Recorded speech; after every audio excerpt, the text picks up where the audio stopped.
আসসালামু আলাইকুম ভিউয়ার্স, আবারও হাজির হয়ে গেলাম নতুন আরেকটি ডেলিশিয়াস রেসিপি নিয়ে।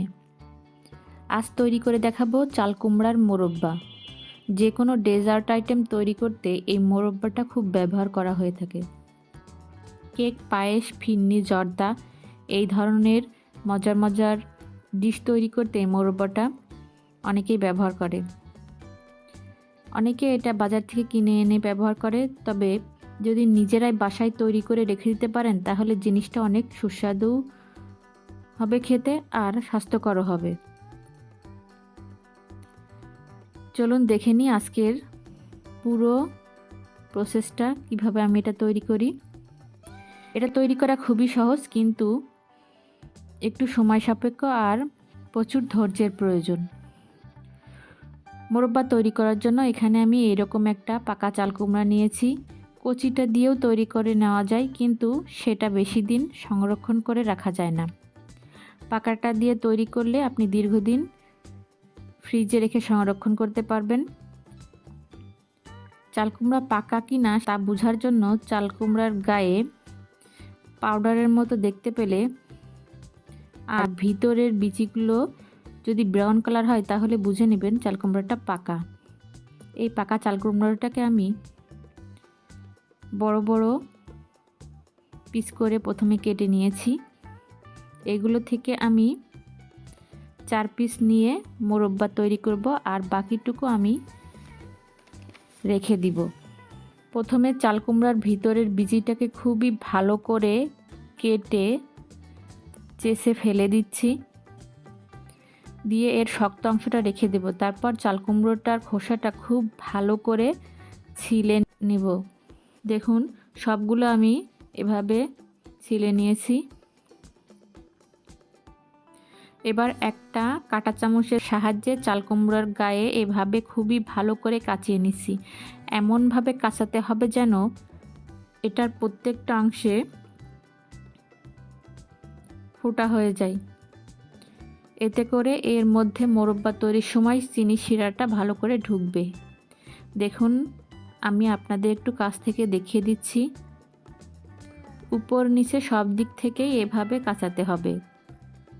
কাচাতে কাচাতে বা ফোঁটা করতে করতে এমন অবস্থায় নিয়ে আসতে হবে যেন হাত দিয়ে নাড়া দিলে এই রকমভাবে দুলতে থাকে। আমি আপনাদের আবারও ভালো করে দেখিয়ে দিচ্ছি।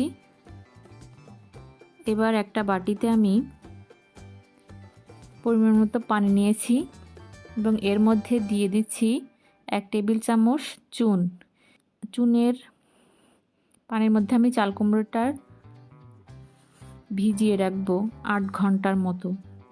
অনেকের মনে প্রশ্ন থাকতে পারে, মোরব্বা তৈরিতে চুন কেন ব্যবহার করা হয়েছে? চুন ব্যবহারের 2টি কারণ আছে। এক, প্রথমত চুনের পানিটার মধ্যে ভিজিয়ে রাখলে চাল কুমড়াটা একেবারে ধবধবে সাদা হবে, বা চাল কুমড়ার মোরব্বাটা খুব ধবধবে সাদা হবে, এবং চাল কুমড়ার মোরব্বা তৈরির সময় মোরব্বাটা শক্ত হয়ে থাকবে, একেবারে ভেঙেও যাবে না বা গলেও যাবে না। এবার এই চাল কুমড়াগুলোকে আমি চুনের পানির মধ্যে 7 থেকে 8 ঘন্টা ভিজিয়ে রাখবো। এর থেকে কম সময় ভিজিয়ে নিলে মোরব্বাটা পারফেক্টলি তৈরি হবে না। মিনিমাম 8 ঘন্টা ভিজিয়ে রাখতেই হবে। আমি সকাল 8টায় ভিজিয়ে রেখেছি আর বিকেল 5টায় চুনের পানি থেকে উঠিয়ে নিয়েছি। 8 ঘন্টা পর দেখুন, এই চাল কুমড়াটা চুনের পানির মধ্যে ভেজানোর কারণে আবার কতটা শক্ত হয়ে উঠেছে। প্রথমে যেমন নুডলসের মতো নড়ছিল, এখন আর নড়ছে না। এইভাবে মোরব্বা বানাতে ছোটবেলায় আমি আমার আম্মাকে দেখেছি। উনি অনেক যত্ন সহকারে এই কাজটা করতেন। এবার এগুলোকে আমি এভাবে ছোট ছোট টুকরো করে নিচ্ছি। আপনারা চাইলে বড়ও রেখে দিতে পারেন। আমি কাচানোর সুবিধার্থে বড় করে রেখেছিলাম। এবার এগুলোকে আমি খুব ভালো করে 5 থেকে 6 বার পানি বদলে বদলে ধুয়ে নিচ্ছি। যখন ফ্রেশ পানিটা বের হবে তখন এটাকে ধোয়া বন্ধ করে দিব।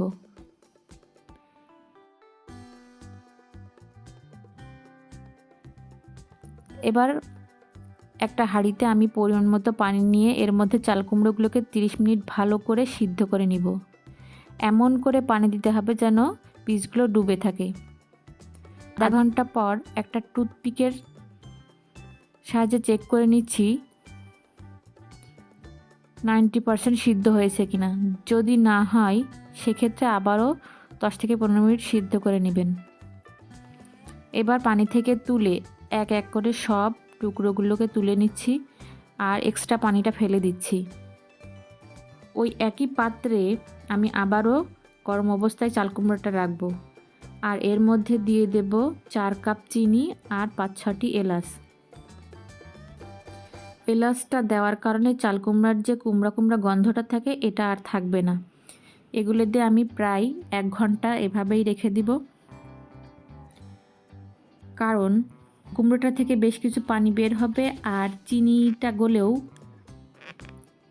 শিরা তৈরি হয়ে যাবে।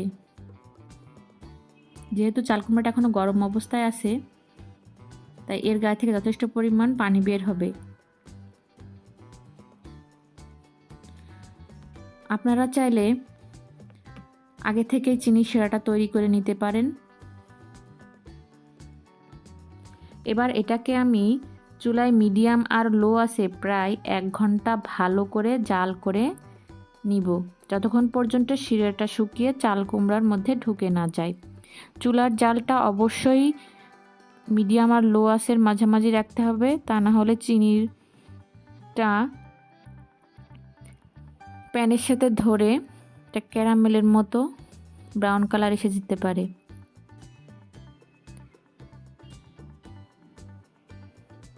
আমি আপনাদের জাল দেওয়া অবস্থায় দেখিয়ে দিছি, দেখুন চিনিটা থেকে কতটা পানি বের হয়েছে। মাঝে মধ্যে একটু নেড়ে চেড়ে দিতে হবে, তা না হলে নিচে থেকে লেগে যেতে পারে। দেখুন আমার শিরাটা গলে চাল কুমড়াটাও সিদ্ধ হয়ে গেছে এবং শিরাগুলি চাল কুমড়ার মধ্যে ঢুকে গেছে। এটাকে এখন আমি একটা স্টিলের ঝুড়িতে তুলে নিচ্ছি, এতে করে চাল কুমড়ার গায়ে লেগে থাকা এক্সট্রা শিরাটা ঝরে যাবে। তো মোরব্বা রেডি। এবার এটাকে আমি সারা রাত ফ্যানের বাতাসে শুকিয়ে নিব।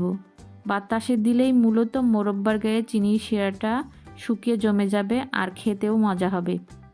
কখনোই এমনি এমনি বা খোলা অবস্থায় বা ফ্রিজে রাখতে যাবেন না, তাতে করে আপনার পরিশ্রমটা বিফলে যাবে।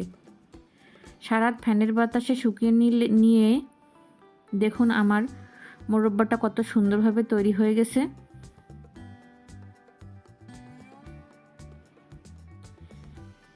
একটু আপনাদের কেটে দেখিয়ে দিচ্ছি। দেখুন উপর থেকে শক্ত আর ভিতর থেকে কতটা সফট। এটা তৈরি করা কিন্তু খুবই সহজ, তবে অনেক সময় আর ধৈর্য নিয়ে কাজটা করতে হয়। ছোটোবেলায় আমি আমার মাকে এভাবেই মোরব্বা তৈরি করতে দেখেছি। উনি বানিয়ে আমাদের জন্য বয়মে রেখে দিতেন, আমরা এমনি এমনি ক্যান্ডির মতো খেয়ে নিতাম।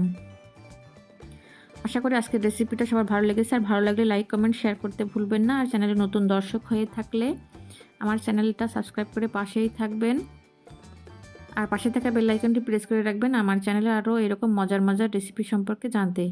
সবাই ভালো থাকবেন। আজকের মতো এই পর্যন্তই। দেখা হবে নতুন কোনো পর্বে নতুন কোনো মজাদার রেসিপি নিয়ে আপনাদের সামনে হাজির হয়ে যাব। ততক্ষণ পর্যন্ত আল্লাহ হাফেজ।